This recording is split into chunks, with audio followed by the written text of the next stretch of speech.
السلام عليكم ورحمة الله وبركاته. النهاردة هعمل معاكم فيديو بس مختلف، يعني مش طبخ وكده، بس هوريكم طريقتي في تنظيف الطيور عامة بقى، فراخ، بط، وز، حمام، اي حاجة. انا دي عندي فرخة بيضة اهي، لسه جايباها من عند الراجل. بعمل ايه؟ بشوف اي حاجة فيها اشيلها، اي ريش الراجل ناسيه مثلا او حاجة من جوه بشيلها. هي هنا ما فيهاش اي حاجة زايدة. او تاني حاجة بعمل ايه؟ بقطعها الضفر بتاع الجناح ده، عشان ده زفر ملوش لازمه اصلا في الفرخه، بيديها زفاره.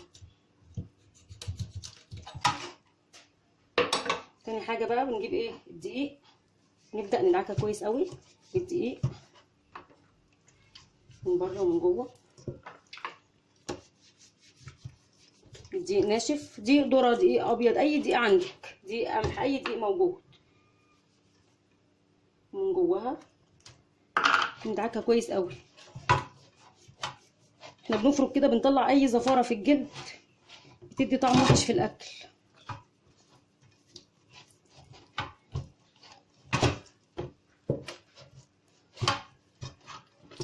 بعد الحركه دي كده هنشطفها بقى بميه، هشطفها وارجع لكم.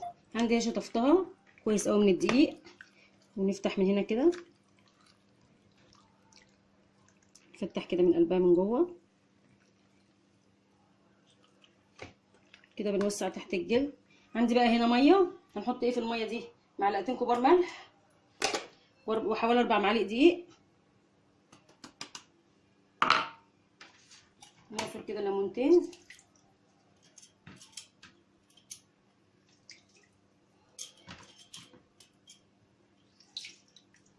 ونحط ايه؟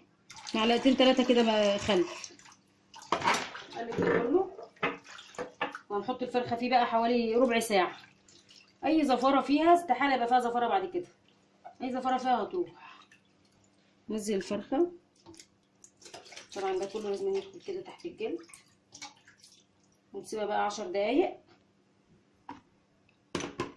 يعني نحطها كده 5 دقايق وكده 5 دقايق اهي، كل ده يدخل جواها. نحط معاها قشر الليمون، وهنسيبها كده 10 دقايق، ربع ساعه، تلت ساعه لو مش مستعجله عليها كده. ان شاء الله بعد ما تيجي بقى نيجي نتبلها مثلا او نطبخها او نعمل فيها اي حاجه، مش هيبقى فيها ان شاء الله زفاره. يا رب يكون الفيديو مفيد بالنسبه لكم. وبعمل انا الطريقه دي بقى لاي طيور عندي، فراخ، بط، وز، اي طيور مش الفراخ بس.